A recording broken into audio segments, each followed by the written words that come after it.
Good evening, everyone.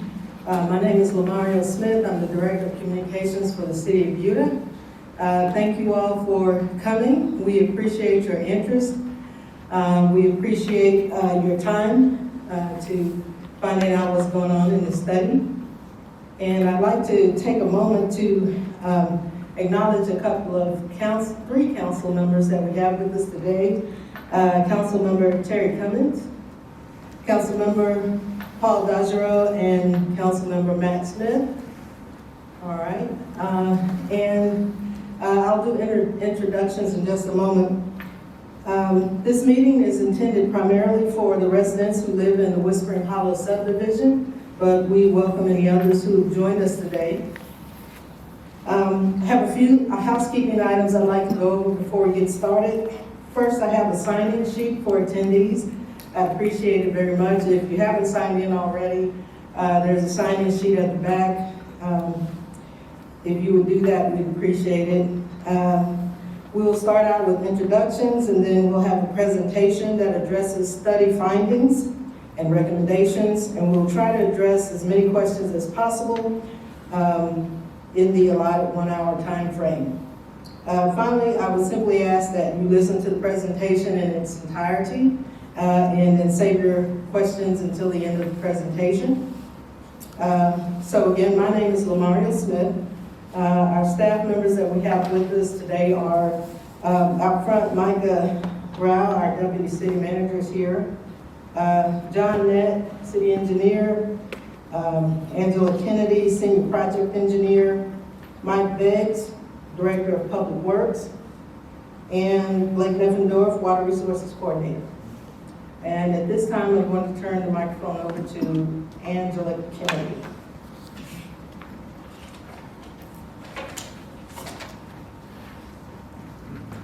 Good evening, everyone. I'm going to run through a slide deck to describe the study that was conducted in the Whispering Hollow neighborhood, concentrating mostly in the Wildwood Cove area. This was a capital improvement project that was funded by City Council as a result of communications from the neighborhood indicating that there was an issue that they wanted us to investigate. So as a result, we contracted with an engineering firm by the name of Aqua Strategies, who has experience in surface water and groundwater, particularly the connectivity between the two. And this is a cover of the final report that they produced from the study. And the slides that I'll present will kind of step through the project in general, and then the findings, and most importantly, the recommendations from that study, which I think you're probably most interested in. All right, so the issues that were identified in this neighborhood that kind of kicked off this study is reporting of shallow saturated conditions in the neighborhood and expansive clays underneath foundations. So there's reports that foundations are cracking and shifting, as well as the presence of sump pumps underneath multiple homes in the neighborhood that essentially pump water out from underneath the homes out into the street. And most of those sump pumps were installed by the builder. And as a result of that water on the streets, the city is also aware of roadway issues. So the surface of the roadway being discolored, cracked, and just generally failing in many areas, and kind of the undulation of the roadway.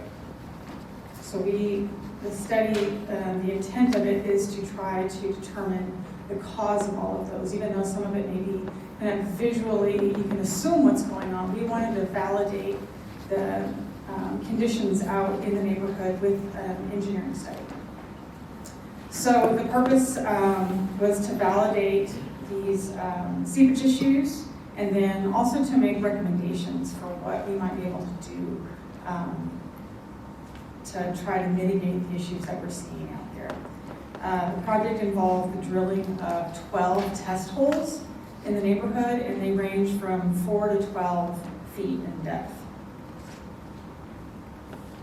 Additionally, we sent out surveys to residents out in the neighborhood. I think some of you might have received those. The survey recipients were mostly folks that either had already reported that they had issues, or we had on record that you had a sump pump under your home. And so we wanted to understand more about your sump pump operation, the conditions in your yard, and just any other issues that you might have. And we did receive surveys back that indicated that you do have yards that are often saturated with water. You have standing water in your front or backyards, that your foundations are shifting, and that some of your sump pumps are failing just from overuse generally. And additionally, the consultant team did observe the sump pump discharge pulled out on the roadway. So this is just kind of an example of what we're seeing out there. Either those sump pumps are discharging before it gets to the sidewalk and that water is kind of continuously running over the sidewalk, or the sump pump has a line that goes kind of daylights through the curb, and that water then is pooling in front of the yard, or in front of the homes. And additionally, unfortunately, the intent is for that water to be flowed to the nearest storm inlet. But over time, because of just the constant presence of that water, the roadway is failing and slumping, and then you end up with standing water. The water's not moving to where it needs to be to efficiently, get into the rest of the storm system. So this is kind of the main indicator of a problem in the neighborhood. So some of the things that we also looked at was try to determine any other causes of the standing water. We did investigate whether there might be a leak, maybe in a water line in the neighborhood, or service lines, irrigation system lines. We took samples within the storm sewer and determined that there was not a leak per se that was responsible for the conditions that we're seeing out in the Bayou Bend, Middle Creek, Wildman Cove area. They also wanted to investigate whether, when the neighborhood was developed, whether the grading plan and the way that the engineer that designed their neighborhood intended for water to drain off into the stormwater system, if everything was still operating under that same process. And they did validate that the as-built for the neighborhood were still, the neighborhood was still very similar to what the design of the neighborhood was for. So the surface water was generally running where it needed to be. It's not as if there were high points where water was just pooling in this area, in areas, in yards where homes were built. So we determined that that was not the case, which it could have been. And then the consultant also collected all of the existing information that was out there. So there were borings from when the roads were built and when the builders put in the homes. There was a site-specific study that was done by one of the employees of our local groundwater conservation district, and with some reported findings. And so there was already some good background information that Aqua Strategies kind of summarized for us. And one of those, I think, most important pieces of information was establishing what the kind of the geology in the area is. And just based on the figure, this shows kind of a cross-section of geology in the neighborhood in general. And for just a reference point, you see the little black house up there, the Ford House, kind of demonstrating the various layers of kind of the geologic formations. And most importantly, you have the Del Rio clay. That's a very prominent element in the neighborhood, and those clays are the expansive clays. But then also on top of that, you have an alluvial surface, which is kind of deposits from kind of old creek beds, and where it's like rocky and silty as well as clay, and those are the formations where water can flow through freely. So when you have a transmissible layer over a layer like a clay layer, you get what's called a perch aquifer. And so those are the conditions that were identified, is where you have rainwater that's falling in the neighborhood, it saturates into that topsoil, and then down to the alluvial layer, and then stops.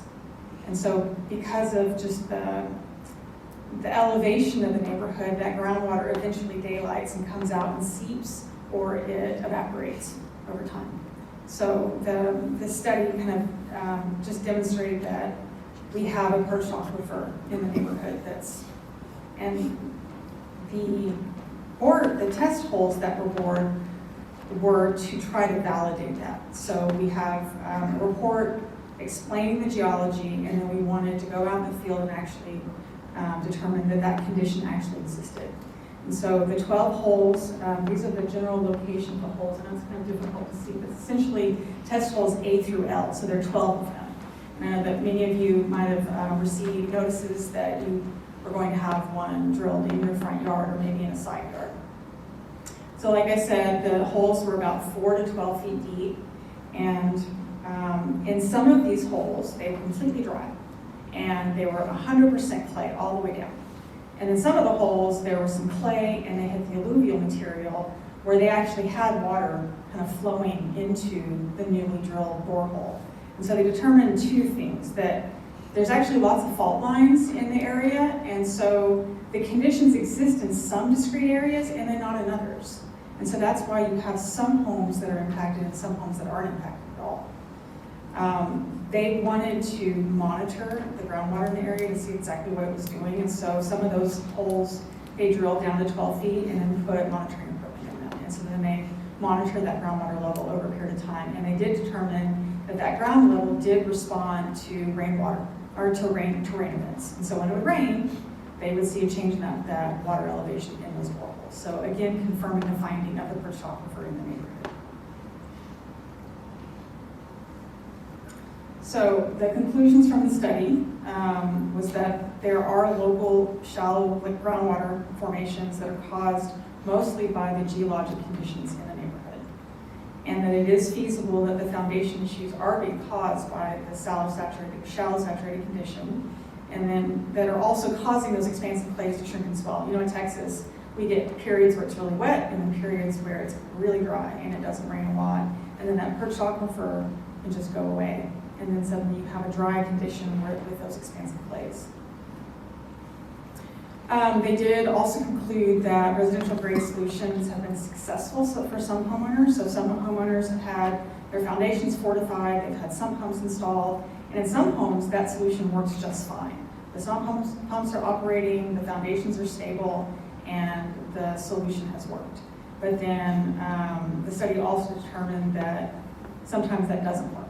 And those sump pumps are operating much more frequently because the home just seems to be in an area where that perched aquifer just wants to discharge, just based on the elevation and the local geologic conditions.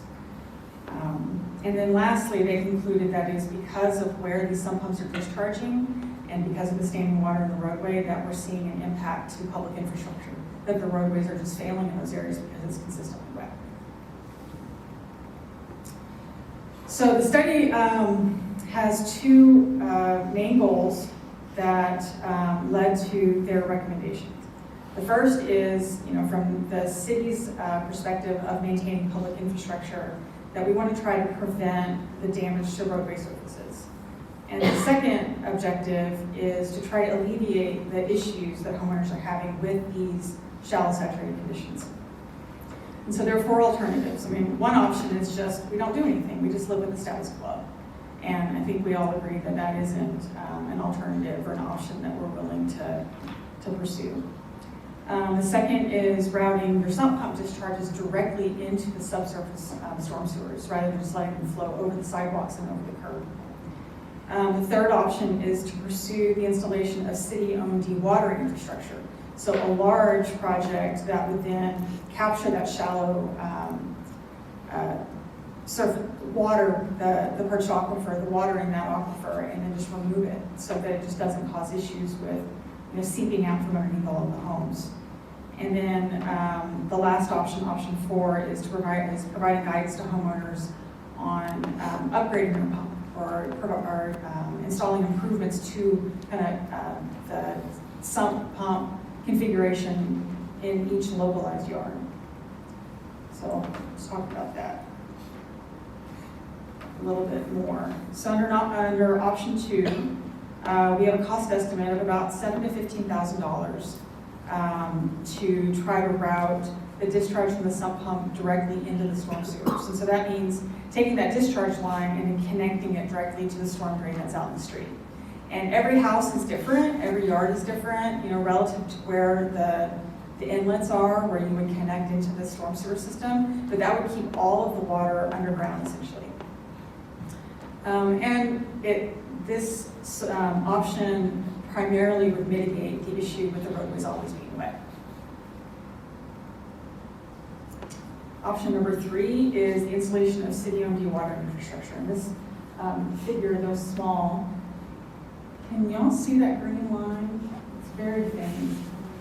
If I had a pointer, I would point it out to you, but imagine a French drain, kind of a neighborhood-wide French drain, essentially, or with a small pump. Can you use the mouse? Oh, does that work?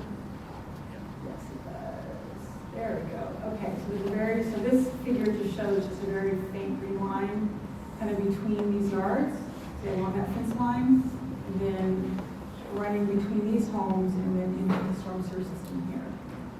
So the proposal is that we would provide, rather than each individual home pumping the water out, we would just try to provide kind of a regional solution to remove that water so that it's just continually leaving the area as it accumulates from rainfall events.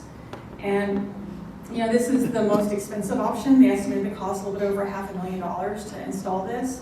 There are some legal issues associated with that. Where that green line is between the fence lines, there isn't a utility easement.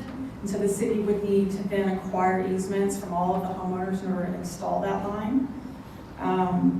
The first steps to pursuing option 3 would be contracting with a geotechnical firm to kind of verify the technical feasibility of this option, doing the modeling calculations to demonstrate that this truly would work. We wouldn't want to implement it and then not help. And then to really button up the final cost, because the initial cost that we have is just a high-level estimate. Then the next step would be the city contracting with a structural engineer. And so I think one of the concerns with this option is that your homes that or the homes that see the saturated condition consistently, there's kind of an equilibrium that's been established. And if we're going to change that general condition by putting in these this type of dewatering system, then what would that mean for your foundations? Like, that would just change the condition that it exists in.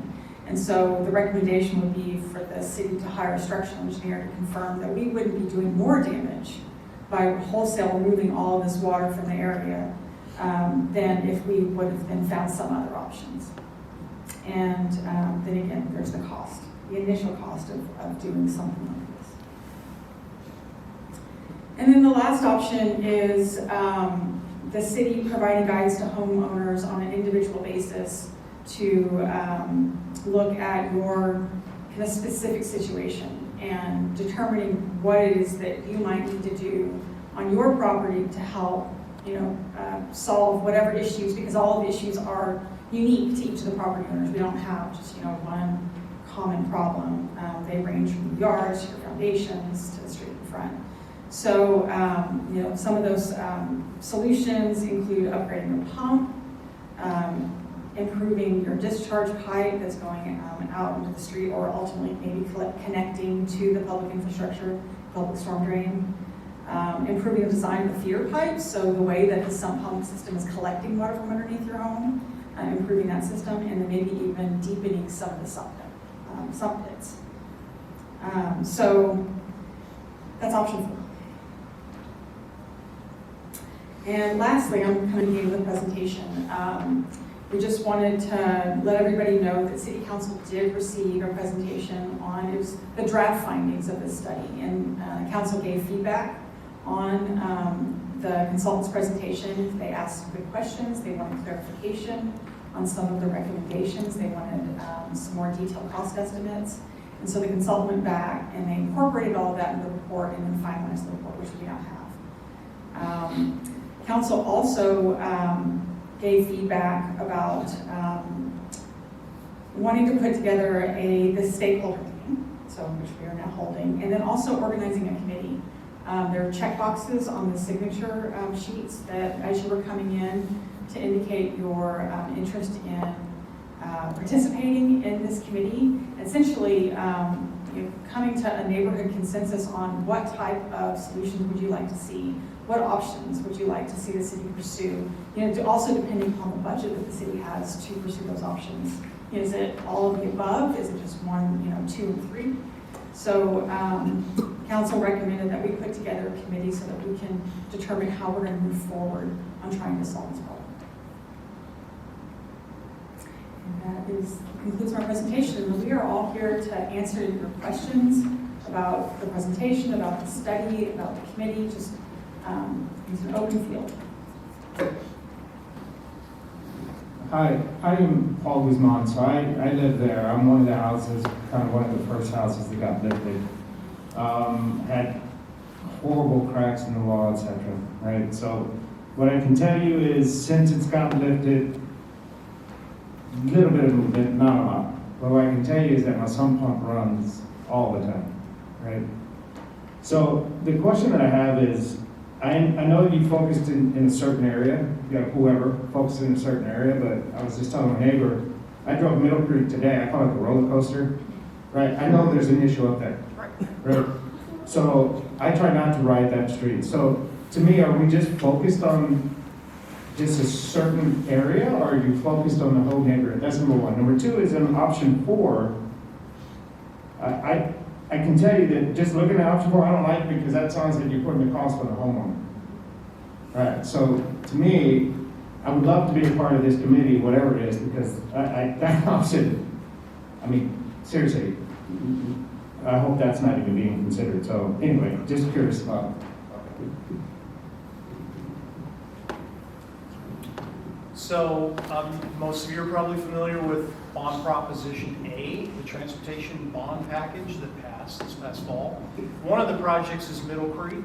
So we know we have issues with the soils along Middle Creek.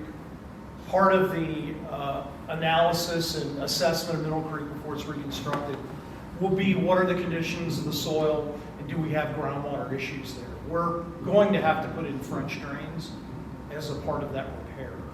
So we will be focusing in the right-of-way, of course, to rehabilitate that road, but we can see if there is a nexus. The water can follow existing utility corridors. We put bedding material in around our water lines and wastewater lines. Sometimes the groundwater's following that utility trench, and we can tie that flow in the trench back into a storm drainage system. So we know we will have some issues that all along Middle Creek we're going to have to address. Anything you want to add, Mike?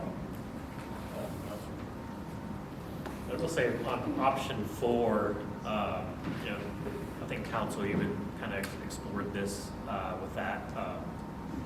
As far as using city funds or having a mitigation fund towards those costs, for individual residential solutions to that. So that may be an option that makes option 4 more advantageous for homeowners as well.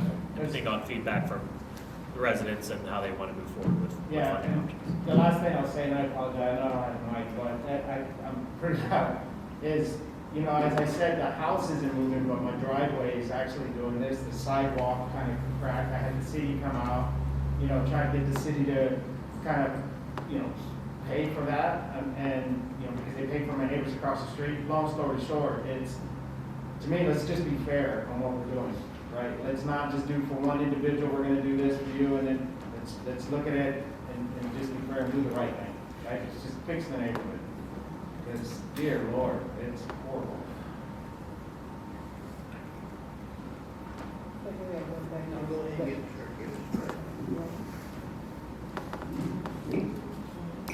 Hi guys, thank you so much for this presentation. My name is Kimberly Iglesias and I actually live on Wildwind Cove. And I don't know if you can go back to the slide where you were trying to show us the French drain with the green line. That was kind of hard to see, but if I'm looking at that correctly, it's on the right-hand side of the cul-de-sac. It starts behind Mr. Ford's house. It runs the entire. It's nowhere near us, but we still have issues, so Yeah, how and does then that? what does that do for the other 4 people on the other side of the So cul-de-sac? I would say, there are a couple of caveats to this. This is definitely conceptual. It was an example of what could be installed based on what the geotechnical firm determines where the best place is. However, the firm that did this study did do a pretty comprehensive analysis of the topology, so the elevation grade and the change. And if there's an area where you think you can capture water coming from this direction, water coming from that direction, then you can get it out and so remove it. And so it would essentially create a collection point. So it may not be just individually under your house, but it would reroute the water so that you would never see it in the first place. So I think that's the intention of this. My neighbor, Right. who's my neighbor here, Mhm. he and I live next to each other, and between our homes, it pitches, Yeah. and it's like a small creek when it rains. So we have cracks with no pump, but I Yeah, we mean, don't have a pump, long term, we need some. and we've got lots of cracks. Right. And our driveway has, I've got pictures, but I think I showed them to Paul. The driveway, I have a portico, and when you step down off the portico, if you're not paying attention, you can roll your ankle. That's how bad it is. And then the porch and the sidewalk are about this far apart. So it's a deep step down off my porch onto my little sidewalk to my driveway. That was the same with my driveway. Hey, we have a question. Okay, my name is James Ford. I don't think I'm gonna need this, you can hear me, there won't be no reverberation back. I'm one of the main, that was my little house up there, I'm the main reason they did this. And y'all need to get together and just, I know everybody's got stage fright, but just say what's wrong with your house. The city and these people that did this survey, they did an excellent survey and everything. One thing that I brought up, and they brought up at that city council meeting, where the city council members and everything wanted some more input on this, which I thank them for that, because knowledge is what the key is. You need to find out what the problem is before you can execute a program. And I'm not trying to be personal with anybody or anything. They don't like to see me walk through the door to tell you the truth. Everybody turns around, oh, he's back, you know. But that's beside the point. I told them there should be an option 5. And what an option 5 is. Buy out the people that are in that bad area. One, there's a place to build homes and there's a place not to build homes. They okayed it with this study. There's some places in Whispering Hollow, it's a beautiful place. My home is beautiful, I love it. Except for all the cracks in the 2 3/4 inch slab deal. And the slab's broken. Plus, on the 7th of, the 7th, which was a Friday, I think, I gauged my slump pump. I still have 24 inches of water underneath my house right now. We had 3 inches of rain. I was out of town. We had 3/10 of rain. And it's bubbling up underneath the house again. If they go to sections, reroute the storm drains and stuff like that, my slump pump, I'm on my 5th slump pump. I told them I don't want no more Mickey Mouse Home Depot slump pumps. I made them put a 3/4 inch horse in there, 1.5 inch PVC pipe. That pump is rated at 4,000. I can pump 4,000 gallons of water out of underneath my house in 1 hour. And it still fills up the slump. Okay? Now, in a 10-hour period, I can put 40,000 gallons of water into the sewer. What's wrong with that? One, it's wasteful. Very wasteful. There's no water in the city of Buda. That's why they have that test road. There's plenty of water around here. 2, when it goes into the drain, y'all gotta pay GBRA how much a gallon for discharge to the sewer system or does anybody know up there on the front row? John? So GBRA operates our plant for us. Well, how much discharge water do they charge you for? All right, I got 4,000 in 1 hour, so that's 24, what? $24? Okay, I need a piece of paper. That's $24 times 40. That's probably close to $1,000. So this water wouldn't be going into our treated where we would treat from our wastewater treatment But plant. you're It'd be going still, into- you're still gonna have an extra 40,000 gallons of water, just say from my house. So you're gonna have an extra $1,000 you're gonna have to pay to send it down like, Well, it would end up in Garlic Creek. I mean, it's surface water flow. Well, I understand that. But you still are discharging excess amount of water. Plus, that water that's underneath my house is 56 to 58 degrees.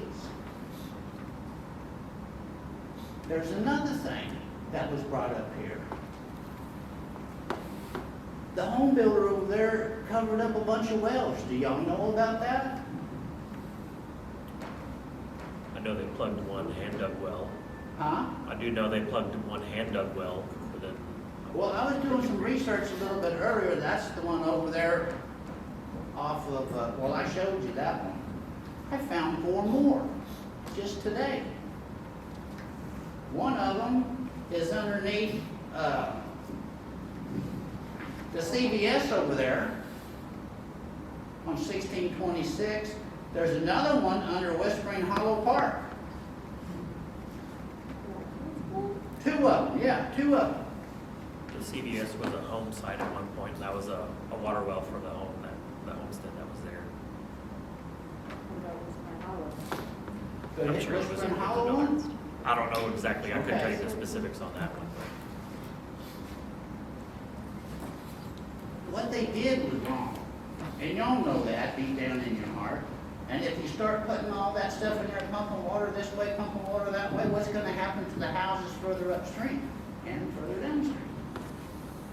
The study also showed that on Oyster Creek, the manhole covers, you got water going down the manhole covers, you don't know why.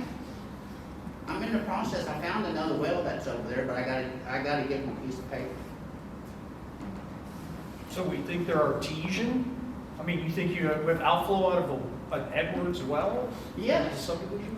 Back when Savoir Springs sued the people for this Whispering Hollow subdivision and stuff, they had to move the Edwards recharge zone back in this way 200 foot.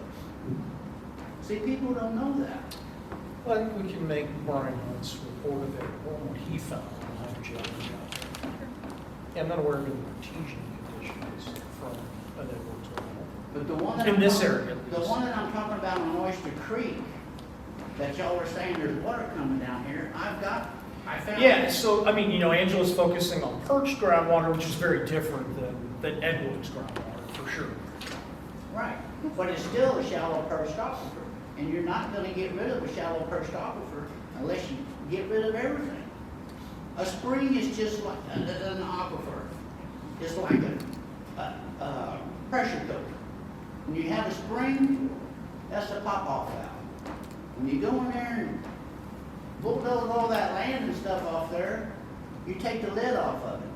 Then you put another lid, piece of saran wrap, and put it over the top of it. Then what happens? Yeah, so They used to come up around the little spring. Angela had that graphic and it was exaggerated vertically. But yeah, it's exactly what you're talking about, following that impervious layer in the Del Rio When clay. you get rid and when of, you- that's it, when you said the key word, Yeah. pervious. Right.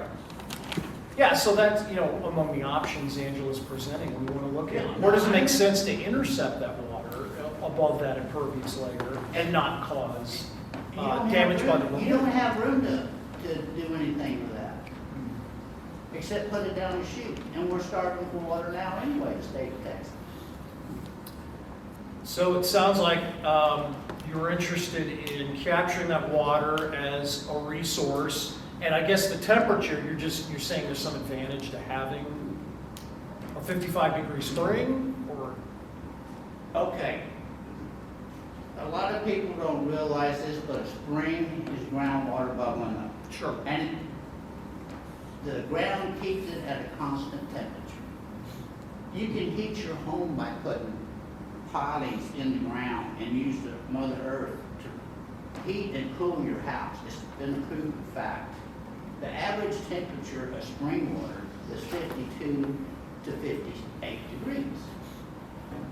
When it's 102 outside and I go out there and pump my slump pump because I'm not gonna, I do it on a regular basis. Well, you can go out there and fill the water and it's cool as a cucumber. Plus, I want to commend the city employees because they come beat on my door, said I got a heck of a water leak. No, guys. They pulled the meter loop off and looked to see if the thing was turning. I had to explain to them, I'm pumping out from underneath my house. Yeah, I don't know if there's anything we could do large scale to capture and use that as a beneficial resource. Drill a well. Yeah, Just I like think. y'all did into the Trinity over there. Yeah, so, Angela was pointing out that there's a direct interchange between precipitation and the amount of water in this perched aquifer. So we could capture that and dewater it, but it wouldn't necessarily be sustained unless we'd be in a wet period. It's very interesting. I mean, everything you're saying, we absolutely want to understand more about it. I just don't know if it's a sustainable resource over time to count on, cool water spring in that area. Well, you need to go back to the data that's way back under soil conservation people and stuff. And that map that they used in there, I gave them that 1965 aerial survey of that soil conservation. Yeah, so previously, I'm sure there were tanks there. They were beneficially used by the ranchers in that area. They probably never went dry. They didn't. It's just like the one on 967. That's been there since the 50s. It's spring fed. That's on Cove country. Mm-hmm. It was the same thing over here on that ranch. And the home builders knew there was water there, they covered their wells there. Now the rest of y'all, if y'all got problems with your house, now's the time to tell them. So,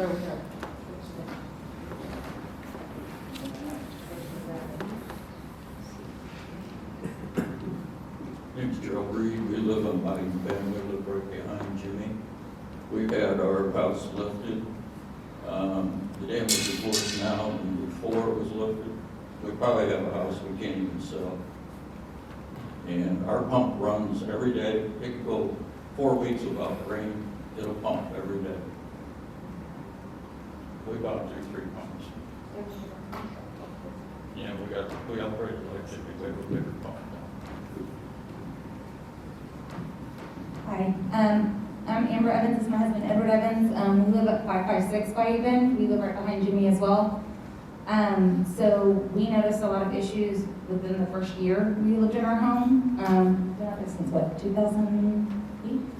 2008. So the first year, and it was a brand new home built.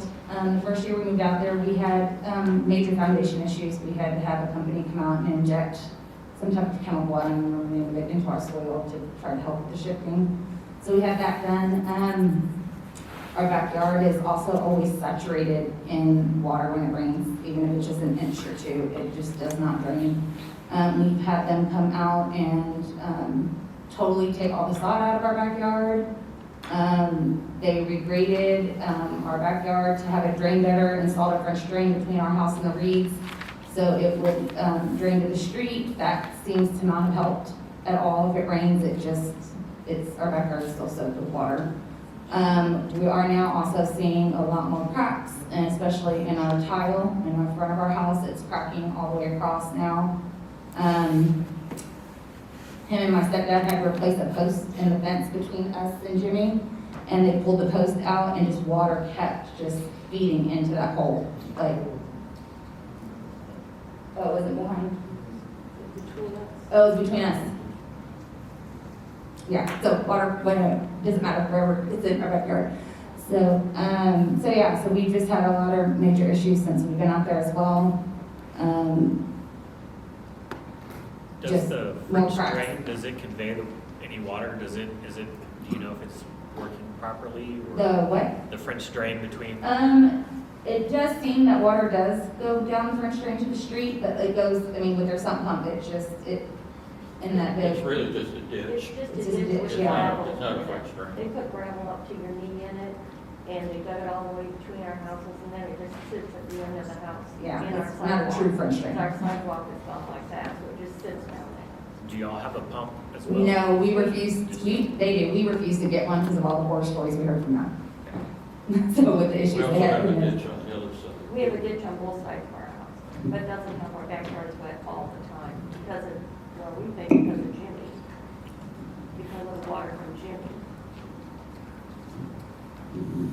Okay, we have a question on that. My name is Robert Rebel, and I live on Lily Robin. So I moved over there in 2007, and since day one, we were having issues with the builder. Matter of fact, I was one of the first ones to sue Ryland because of the shifting foundations. So that was back in 2009. 2010, the city engineers were out there at the home, so this is not any surprise to the city of Buda. City engineers were out there when we were doing French drains, when our neighbors were putting drainage and they were punching holes in the curbs so the water would drain out into the streets. That was all city approved. So all the stuff that you're talking about was approved by a city engineer.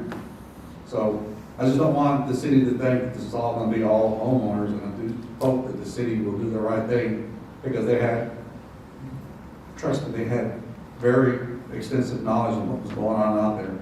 So unfortunately, I can't tell you what my results were, because I did settle with Ryland, but I can just tell you that they did their part in regards to trying to remedy the situation according to what was best to them.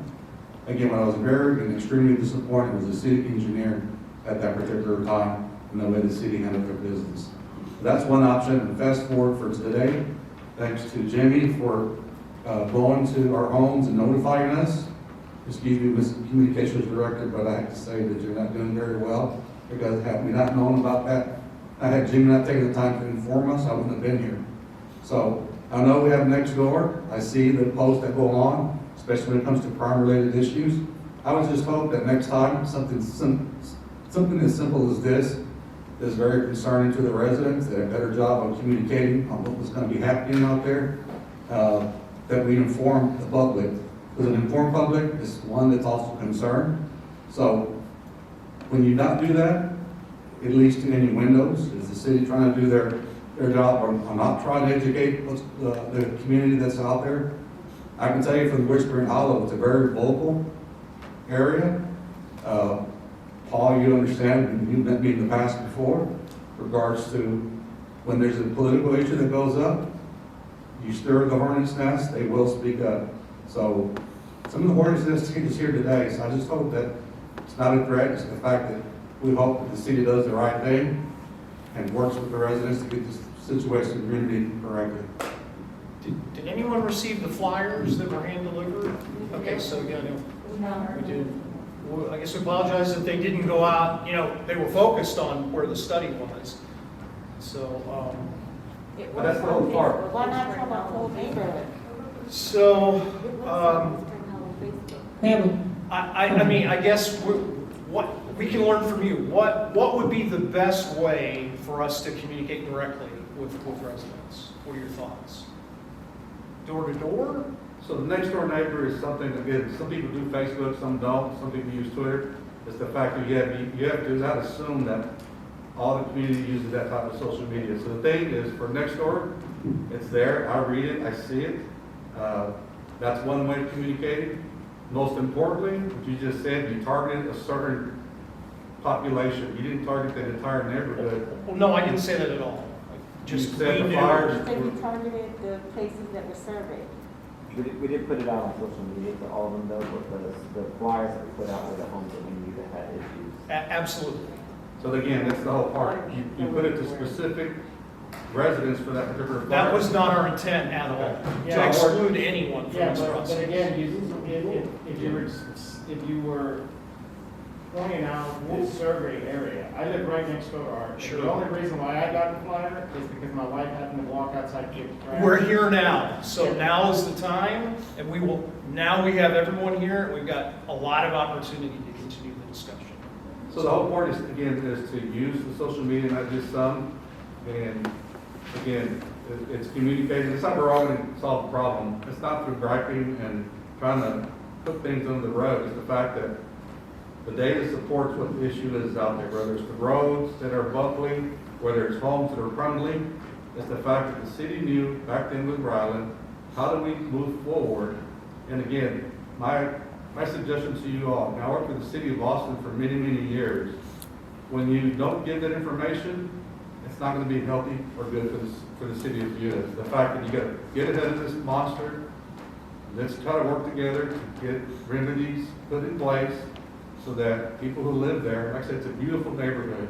It's excellent neighborhood for families, and it's one of the best places that I've lived in my entire life. So, again, it's doing the right thing. That's the number one thing. That area, again, I want to reiterate, it's not going to be a silent area. And the more that you educate and get ahead of this, the quicker it's going to remedy itself. I'd like to respond to some of the requests that you had of staff. So the purpose of this stakeholder meeting is to communicate to the residents of Whispering Hollow the result of the study that we did that was included in our capital improvement program by City Council. So what's the role of staff is to conduct the study that council asks us to do and to implement the policy that council sets.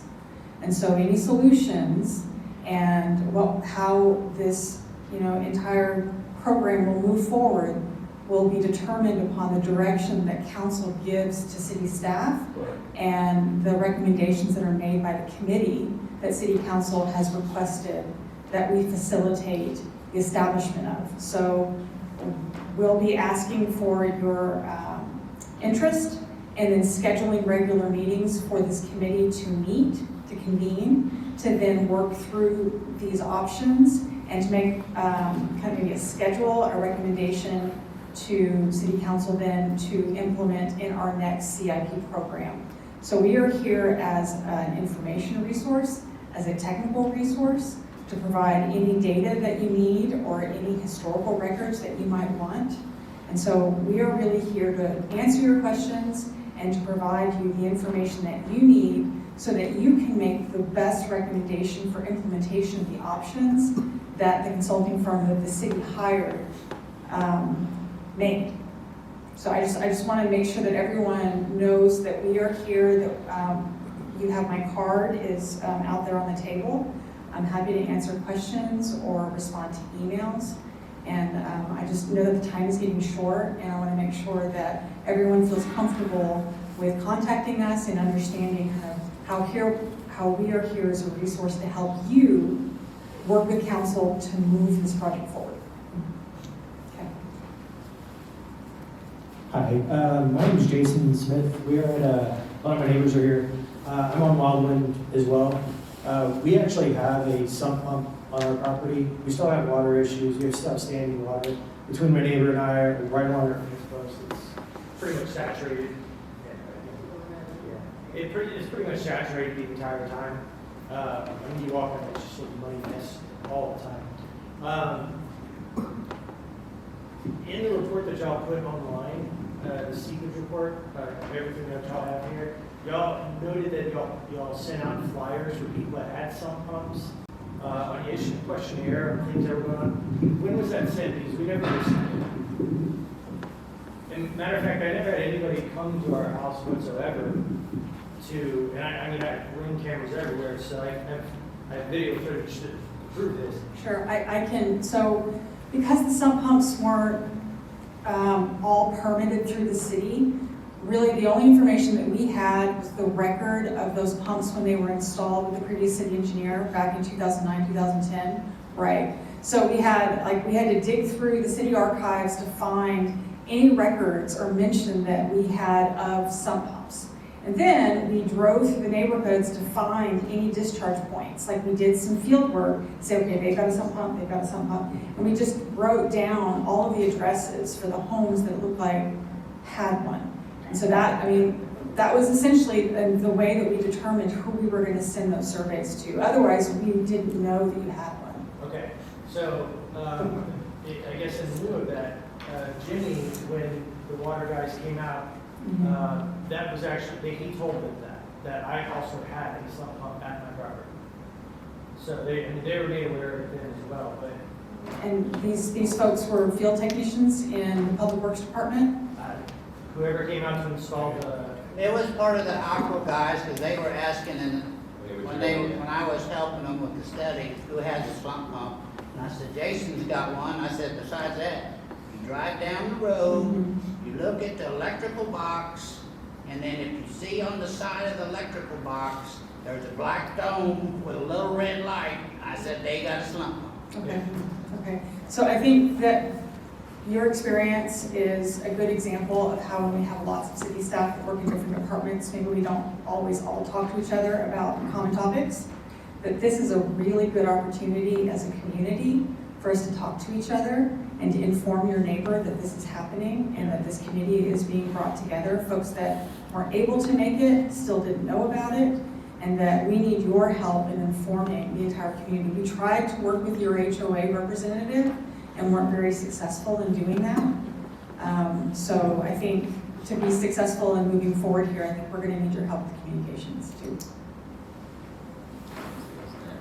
We're all being transparent, and that's the main thing. That's how we can fix it as everybody, okay?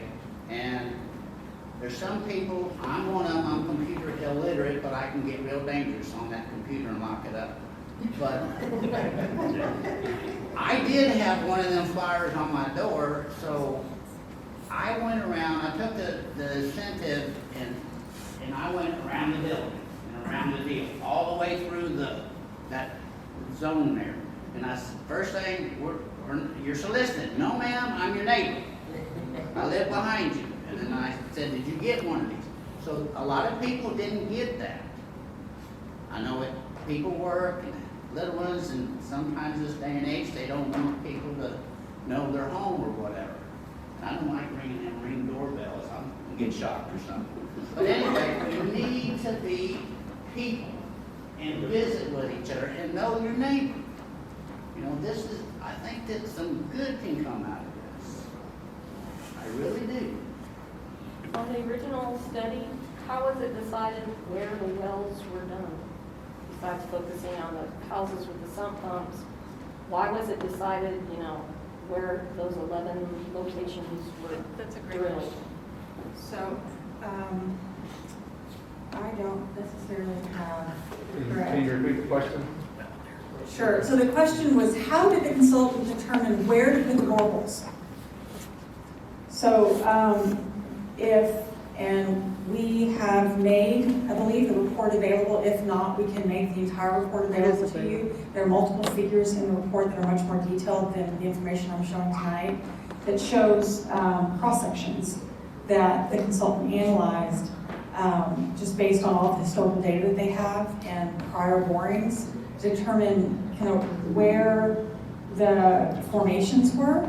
And so based on that analysis, they determined that the geology kind of directed them where the boreholes would be. And they did also decide that they wanted to try to capture where the perched aquifer would be, or where they hypothesized that it would be, and then where it was not, to try to validate where it is. So they did conduct a pretty thorough process in determining where the holes were, just based upon the geology of the area and the elevation and all of those things.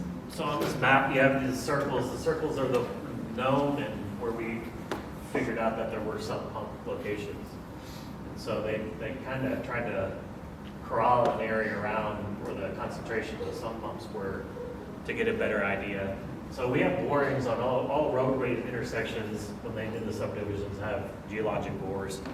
So we have that data, and then we wanted some more information. So the ones A through is it J? I don't remember how many we did. L. Well, at first. No, the first ones. We did a first round, and then after that, based on that results, then we kind of spread it out and did a few more. So this hole was dry. These holes over here were dry. The ones by Mr. Fort's home were obviously had water in them. The whole C had water in it. Well, A, I don't think we had much in it. And then so based off of that, we came back and did the Aqua Strategies, did another set of locations to kind of confirm what we were seeing in a trend line, because we didn't really see anything over here or over here. So we were just trying to concentrate further in on. Do you feel like those are a sufficient number of samples to get a better feel for what's going on?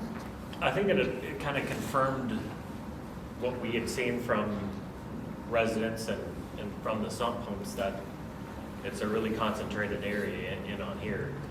And it gets even more variable once you get in there. There's some people within this area that don't have any issues at all, and then others that have, it's a nightmare.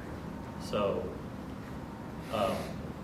it kind of helped us, I think, define the boundary of where majority of the problem is and where we need to concentrate our efforts on using our resources the best. We have about 6 minutes left. There's a gentleman in the very back. All I want to kind of ask you, out of all these boreholes, how many of them are dry and how many?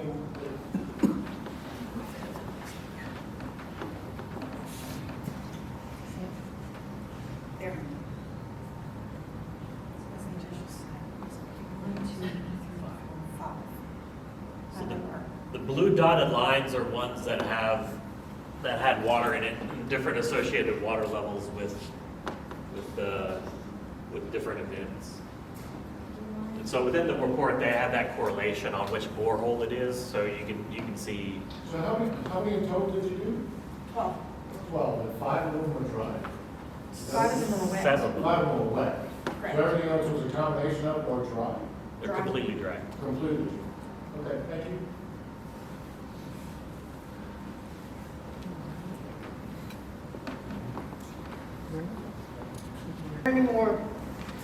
If there are any more questions, could we get those? We have about 5 minutes left. And those of you who might be interested in participating in the committee, the implementation committee, you would, on the sign-in sheet, the box on the far right, put a check mark or X there so that we know you have that interest. Angela's card is also on the table. And we plan to post this meeting on YouTube. We can send out a link later if someone else needs to see it. The press release that's on the website also has a link to the results of the study. Guys, just want to thank all y'all for coming out. Thank you, Mr. Ford. We've been working together for a little while now. He's really been pushing to get this done, so thank you, Mr. Ford. I really recommend it on the committee. It's together as a neighborhood that things are going to be fixed with the help of staff. Thank you, staff, for coming out and doing this tonight. These guys have been working really hard for you. Some things may have happened in the past, but right now we're looking for the future. And these guys want to work with us, and we have a council that wants to work with you. And as long as this committee gets together, go put a check mark by it, and all work together, and call me and let me know how I can help you if you don't need anything. But thanks for coming out. Appreciate it. Thank you all for coming.